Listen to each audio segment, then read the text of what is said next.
Assalamualaikum warahmatullahi wabarakatuh. Perkenalkan, saya Sri Wulan Zaina, mahasiswa D4 Administrasi Bisnis Politeknik Negeri Bandung.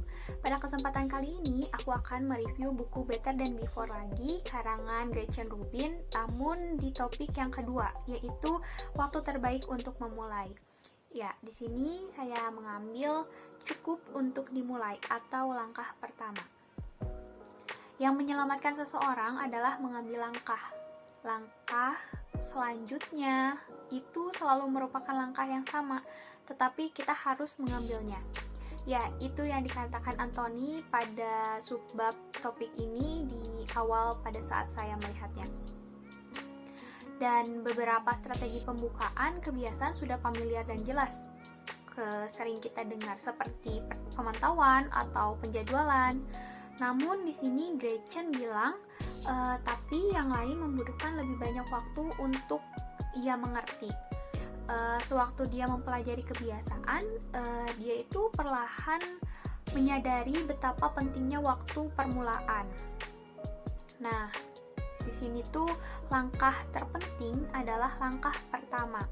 Semua ucapan lama itu benar, mulai dengan setengah selesai, hingga jangan membuat sempurna, tetapi lakukanlah. Nah, langkah pertama itu benar-benar sulit memang di sini. Setiap tindakan memiliki biaya penyalaan, seperti contohnya pergi ke gym dan mengamati pakaian gym Gretchen sebagai penulis. Dia bisa lebih menantang daripada benar-benar dia berolahraga, katanya. Itulah mengapa kebiasaan itu baik, yang sangat membantu. Dan kebiasaan juga membantu proses memulai secara otomatis. Di sini juga penulis pernah berpikir tanggal mana yang paling menguntungkan untuk memulai, katanya. Dia bertanya pada dirinya sendiri, hari pertama dalam seminggu, katanya. Tapi ataukah bulan atau tahun? Atau pada saat ulang tahunnya, dia bertanya. Atau awal tahun ajaran, katanya. Kemudian dia menyadari bahwa dia mulai menggunakan logikanya tuh besok, katanya. Tapi dia berpikir lagi, tidak, katanya, mulailah sekarang. Saya sudah siap, katanya. Ambil langkah pertama cukup untuk memulai, karena kuncinya adalah langkah pertama. Jika kita tidak melangkah di langkah pertama, maka langkah-langkah selanjutnya tidak akan terlaksana, seperti itu. Dan sekarang waktunya tidak populer untuk mengambil langkah pertama. Tidaklah segalanya akan lebih mudah, katanya. Dan logika besok itu akan membuang-buang waktu, kata Gretchen di sini.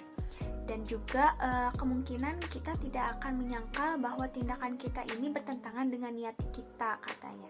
Karena ketika kita memilih untuk memulainya besok, ini tuh bertentangan dengan apa yang kita lakukan, niat dan tindakan kita itu tidak sama, kata Gretchen. Jadi lebih baik kita melakukannya saat ini dan sekarang juga.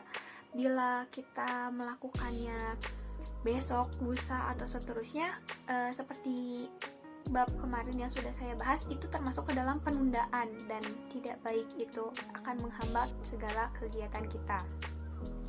Selanjutnya di sini kecenderungan yang sama itu dapat membuat kita lebih berkomitmen pada tanggung jawab yang terjadi, katanya. Jadi kita tuh lebih berkomitmen kepada tanggung jawab di masa depan yang sangat jauh. Tapi pada akhirnya masa depan tiba dan kemudian kita itu terjebak. Nah, makanya saat mengambil langkah pertama menuju kebiasaan baru, pernyataan kunci dari strategi perbedaan itu adalah apakah saya lebih suka mengambil langkah kecil atau langkah besar. Nah, jadi jangan sampai kita terjebak gara-gara kita salah memilih langkah. Dan langkah-langkah kecil ini bisa sangat membantu kita untuk mencoba melakukan sesuatu yang tampak berlebihan, tapi ini sebenarnya hal kecil, langkah kecil yang kita ambil, seperti itu. Dan penulis juga di sini mengatakan bahwa penundaan hanya akan memburuk keadaan. Ya, betul, karena sesuatu yang ditunda itu kurang baik juga ya, teman-teman. Dan melangkah di awal atau langkah pertama itu memang sulit. Dan langkah pertama membutuhkan semacam transisi seperti itu. Dan Di sini tuh Gretchen menuliskan contohnya orang dewasa membantu anak-anaknya untuk mengelola transisi dengan memberi mereka rutinitas sebelum tidur. Nah, transisinya tuh diterapkan pada sebelum tidur. Mereka itu sebagai orang tua, sebagai pengingat pembersihan, kayak peringatan mereka sebelum tidur.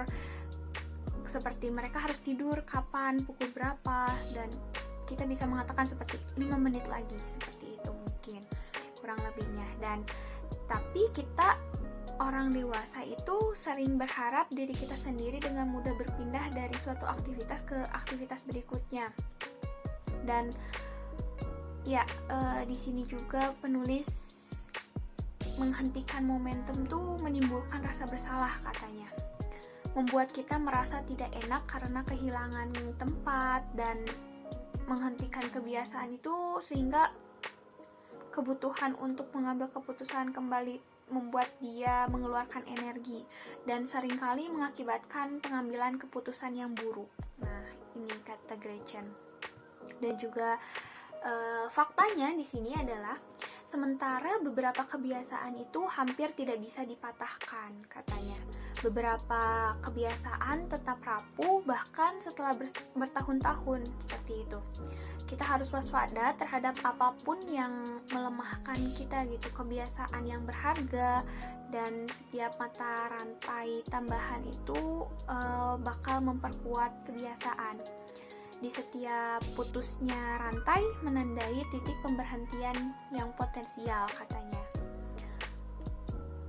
Di sini kemarin kan dijelaskan mengenai tipe-tipe tendensi yang manusia lakukan untuk mempertahankan ekspektasinya. Nah, di sini tuh ada penegak. Kalau penegak di langkah pertama ini menganggap pendekatan rantai ini tuh sangat memuaskan bagi upholder atau penegak. Nah, karena mereka suka mencoret-coret item di dalam buku tugas kan, daftar tugas. Nah, tapi penanya di sini akan menganggapnya berguna jika mereka mengharapkannya berguna. Jika tidak, ya mereka tidak akan mempermasalahkannya, seperti itu. Nah, jika pemberontak di sini akan menolak gagasan rantai dan hanya nama rantai yang dijelaskan alasannya. Mereka itu memilih tindakan yang setiap kali dan umumnya tidak memikat diri si pemberontak gitu. Dan yang terakhir untuk obligers, ini pendekatan rantai yang akan sangat membantu dia, karena jika mereka mengembangkan perasaan tanggung jawab terhadap rantai itu sendiri, para obligers ini mungkin memerlukan sesuatu seperti bentuk pertanggungjawaban eksternal di luar dirinya itu melalui rantai ini. Tetapi begitu rantai itu berjalan, mereka seringkali dapat membuat tetap berjalan karena rasa kewajiban itu. Dan ya, alasan lain untuk menghentikan kebiasaan baik adalah seperti memulai lagi seringkali jauh lebih sulit daripada untuk memulai yang pertama kalinya. Jadi ketika kita mempunyai kebiasaan dan kita akan memulai kebiasaan yang baru, itu tuh akan cukup sulit untuk kita. Jadi sangatlah kita membutuhkan langkah awal untuk mendapatkan niat dan juga titik awal kita melakukan kebiasaan baru kita, seperti itu.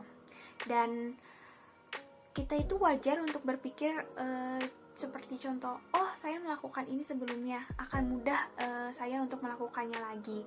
Tetapi seringkali jauh lebih sulit untuk memulai lagi gitu. Dan ada kata tanpa batas di sini yang dituliskan oleh Gretchen, atau bahkan lebih buruknya selamanya. Ini merupakan perubahan kebiasaan untuk menjadi yang menakutkan atau hal yang menakutkan. Karena ini seringkali kebiasaan baik kita itu tidak ada garis finishnya gitu. Jadi ini akan berlaku selamanya gitu, tanpa batas, unlimited seperti itu. Dan ini akan sangat menakutkan karena tidak ada batasannya, teman-teman. Di sini sekali lagi penulis itu memutuskan tidak atau memutuskan untuk datang menyelamatkan, ya ia tidak meninjau kembali kebiasaannya dan ia berpikir inilah yang ia lakukan hari ini, dan percaya kebiasaannya dia juga mengambil langkah pertama itu berulang kali, tidak hanya sekali. Jadi dia pun mencoba seperti itu.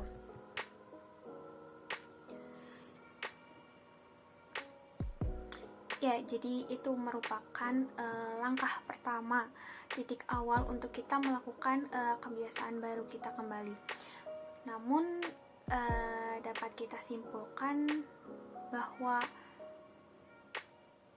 kebiasaan itu bisa jadi panjang dan selamanya itu tidak selalu berakibat dan berdampak positif kepada kita. Jadi kita harus bisa menempatkan dan memberikan batasan kepada kebiasaan kita untuk tidak berkepanjangan atau selamanya, dan itu akan memburuk. Jadi langkah awal juga tidak semudah itu untuk dilakukan, karena di sini penulis juga melakukan langkah awal itu secara berulang kali, tidak hanya spontan satu kali seperti itu. Nah, jadi seperti itu teman-teman, review dari langkah awal atau langkah pertama dari buku Better Than Before ini. Sepertinya ini mungkin terlalu singkat, namun saya berharap kita bisa sama-sama mempelajari dari subbab topik ini. Jadi cukup sekian dari saya. Mohon maaf bila ada salah kata. Wassalamualaikum warahmatullahi wabarakatuh. Sampai jumpa.